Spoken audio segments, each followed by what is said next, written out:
Sí, doctor. Entonces vamos a continuar con el síndrome nefrítico. ¿Qué cosa es el síndrome nefrítico?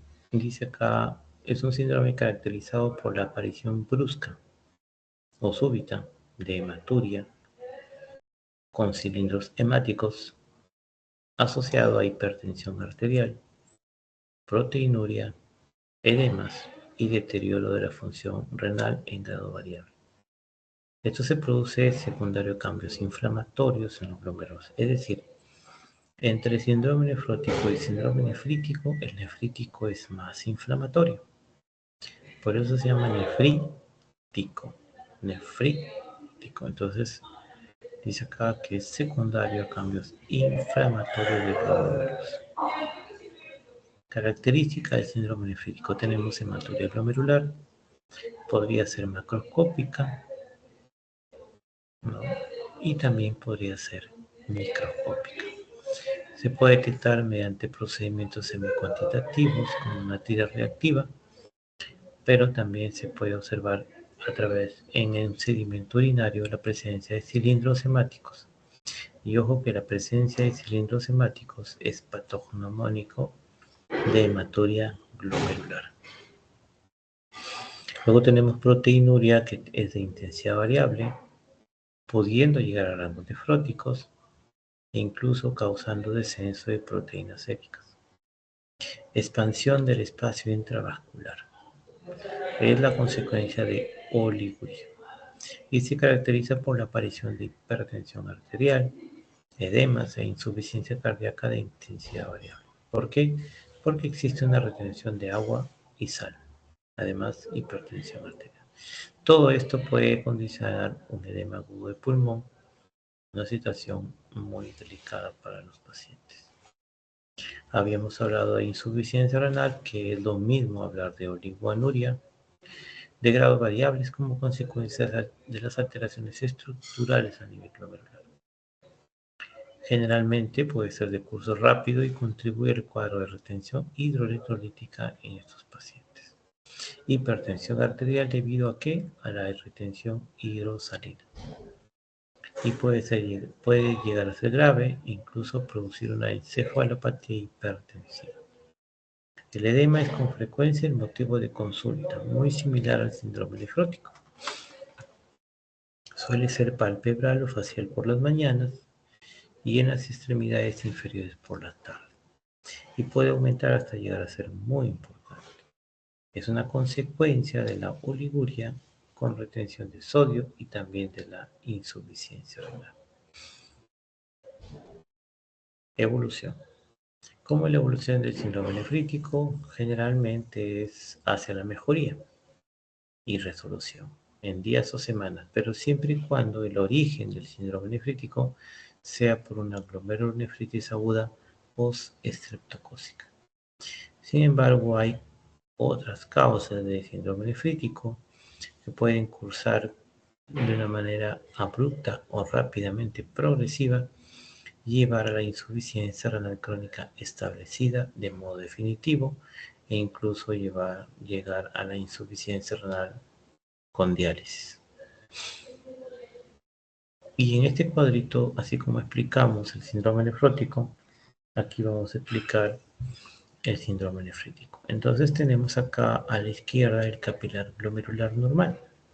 Tenemos la luz del capilar, tenemos la célula endotelial, tenemos la membrana basal propiamente dicha en azul y tenemos nuestros podocitos, ¿no? Que son como arañitas con sus pies o pedícelos, ¿no? La célula mesangial y el tejido mesangial. Este es un capilar glomerular normal. Las células parietales de la cápsula de Bowman y el espacio urinario o el espacio de Bowman. Y acá a la derecha tenemos una glomerulonefritis proliferativa difusa aguda. Entonces aquí observamos que hay diferencias con respecto al capilar normal. Este es nuestro capilar y observamos que la luz del capilar prácticamente está copada por una proliferación de células endoteliales. O sea, prácticamente lo ha cerrado el capilar la proliferación de células endoteliales. La membrana basal propiamente dicha está igual. También hay cierta proliferación de células mesangiales. Hay cierto crecimiento del tejido mesangial que ingresa hacia el capilar. Y eso condiciona prácticamente que lo cierre un poco el capilar o lo cierre por completo. Y luego afuera de la membrana basal propiamente dicha observamos los podocitos, que si bien es cierto conservan sus pies y sus espacios naturales, pero observamos aquí unas estructuras de color negro, ¿no? Que esos serían los complejos antígenos anticuerpos que están ocasionando esta reacción inflamatoria a nivel de las células endoteliales. Entonces, lógicamente, con esto podríamos explicar la fisiopatología del síndrome nefrótico. ¿Qué pasa si la luz del capilar se obstruye? Lógicamente, si la luz del capilar se obstruye, no va a haber el paso de la sangre por el capilar. Y al no haber el paso de la sangre por el capilar, no va a haber filtrado glomerular. Y al no haber filtrado glomerular, este paciente no va a orinar o no va a tener orina, volumen urinario. Entonces ese es uno de los primeros signos o síntomas del síndrome nefrítico, que es oliguria u oligoanuria. ¿Por qué? Porque no hay filtrado glomerular. ¿Por qué no hay filtrado glomerular? Porque la luz del capilar está obstruida. Entonces, si mi paciente no puede orinar, porque no puede filtrar, nosotros sabemos que las sustancias ureicas se eliminan a través de la orina. Entonces, urea y creatinina no se van a eliminar porque no hay filtrado glomerular. Al no haber filtrado glomerular, va a haber oliguria. Y al no haber filtrado glomerular, no va a haber la excreción de las sustancias producidas por el metabolismo de las proteínas, que son la urea, la creatina, el ácido úrico, etc. Entonces, eso se va a traducir en un incremento de urea y creatinina en la sangre, porque el paciente no lo va a eliminar. Y luego, como el paciente no va a eliminar líquidos, ni sodio ni nada, todo el líquido se va a quedar en el cuerpo. Entonces el paciente se va a hinchar. Y como va a tener el cuerpo más cantidad de sal, porque no la puede eliminar, va a generar hipertensión arterial. Entonces tenemos una hipertensión arterial dependiente del agua y del sodio. Hipertensión arterial. Tenemos una falla renal aguda u oliguria porque el capilar está obstruido. Tenemos hematuria glomerular porque si esto está obstruido, pues hay un proceso inflamatorio y los glóbulos rojos que se hayan quedado por aquí van a ser dañados, ¿no? Y van a ser pasados prácticamente hacia los túbulos y luego de eso salir como cilindros tubulares. Entonces tenemos hematuria glomerular, tenemos falla renal aguda y oliguria, tenemos hipertensión arterial y tenemos los edemas. Y ahí está todo. Está todo lo que nos ha mencionado las características del síndrome nefrítico. Y entonces acá tenemos unas fotitos. Este es un glomérulo normal con su celularidad normal y su capilaridad normal. Y acá a la derecha tenemos una proliferación celular, ¿no? Tenemos más células aquí y están como amontonadas, como apretadas.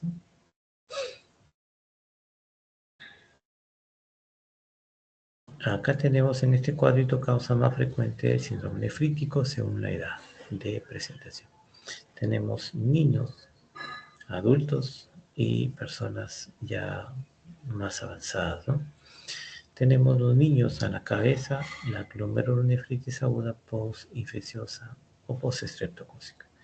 Nefropatía de GA, enfermedad de membrana basal delgada, nefritis hereditarias y digamos en la cola al final, nefropatía lúpica.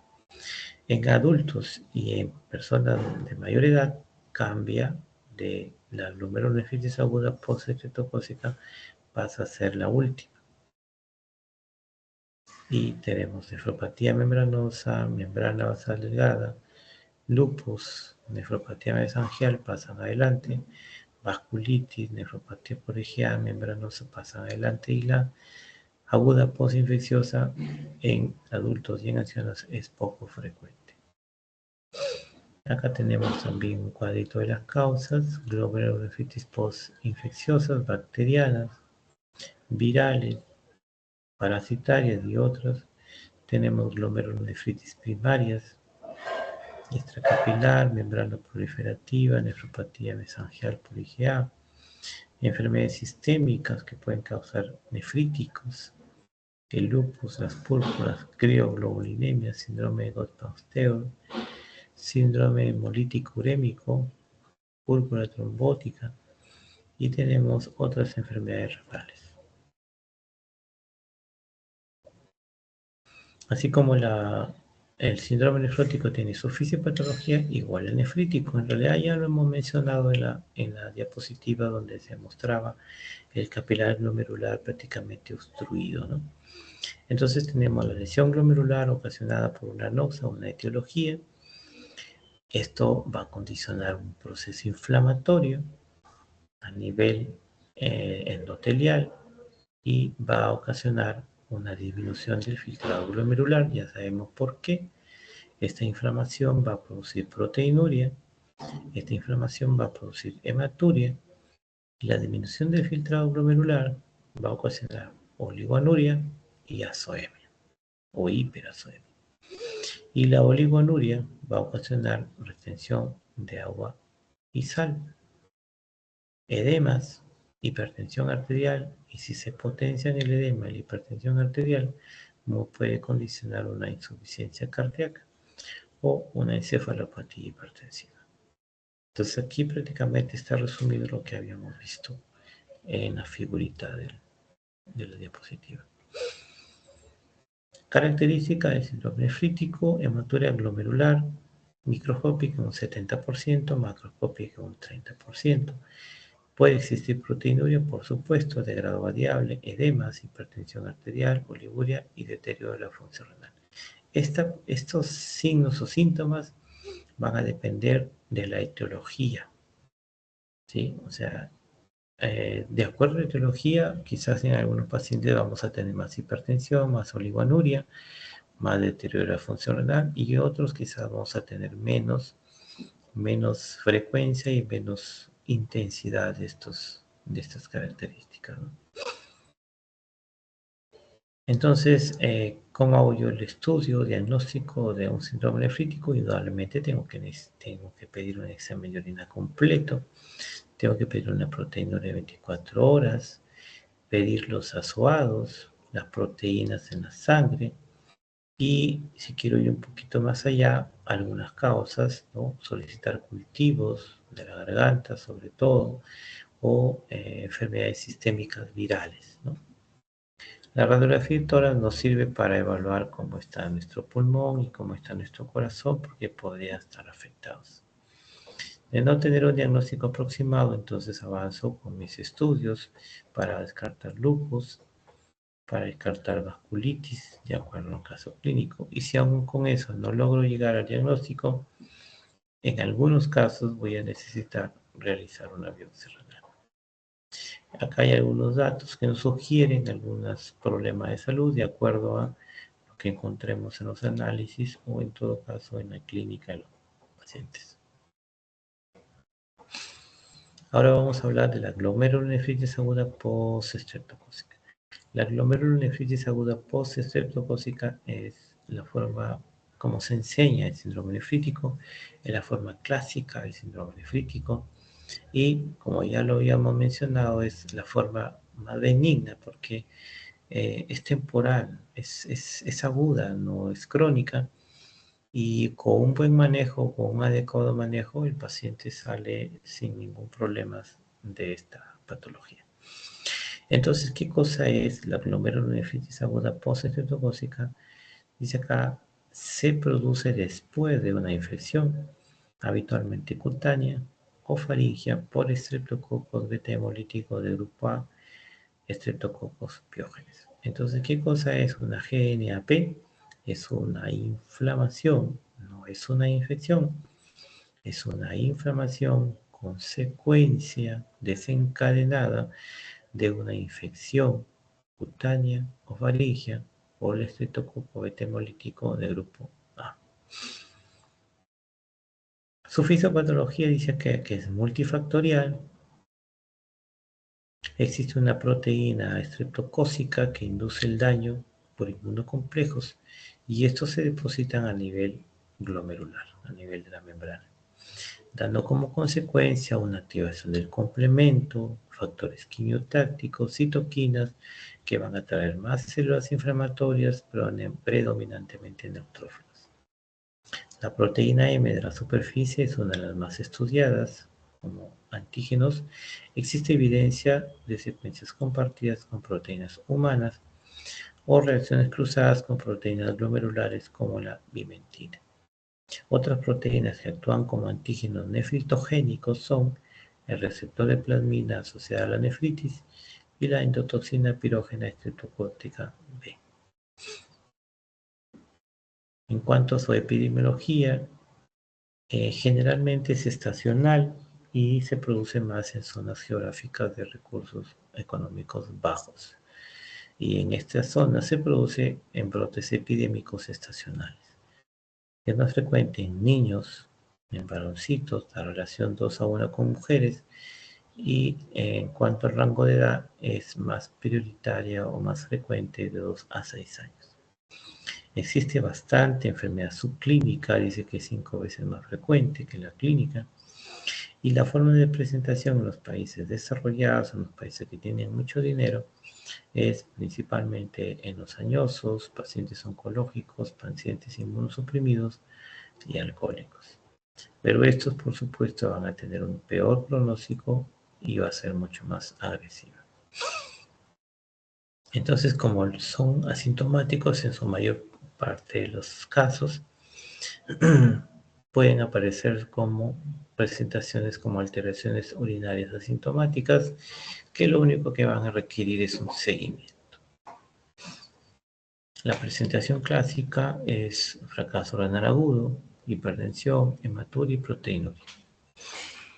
Vamos a tener un periodo de latencia tras la infección, ya sea dérmica o faríngea, que dura en promedio 10 días, de 7 a 21 días en el caso de la faringitis y de 14 a 21 días cuando la infección es de origen cutáneo. El grado de severidad de la falla renal puede variar desde asintomático a oliguria o oligoanuria. La hipertensión suele ser leve a moderada y ocurre en 3 de cada 4 pacientes.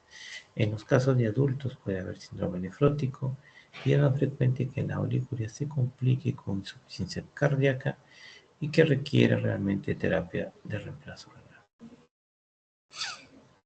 También existe otras etiologías para hacer su diagnóstico diferencial en la glomerulonefritis aguda postestreptocócica, como por ejemplo la insuficiencia renal rápidamente progresiva, la nefropatía por IgA y glomerulonefritis mesangiocapilar o con glomerulopatía C3, especialmente por la hipocomplementemia o también el lupus eritematoso sistémico. ¿Qué es lo que pasa en la glomerulonefritis aguda postestreptocócica desde el punto de vista inmunológico, ¿no? Vamos a tener un descenso del complemento 3, que en la fase aguda, ¿no? Y luego va a retornar a la normalidad en unas 4 a 8 semanas. Este descenso, dice, junto con la normalidad de los niveles C1Q y C2 y C4 indican activación de la vía alterna.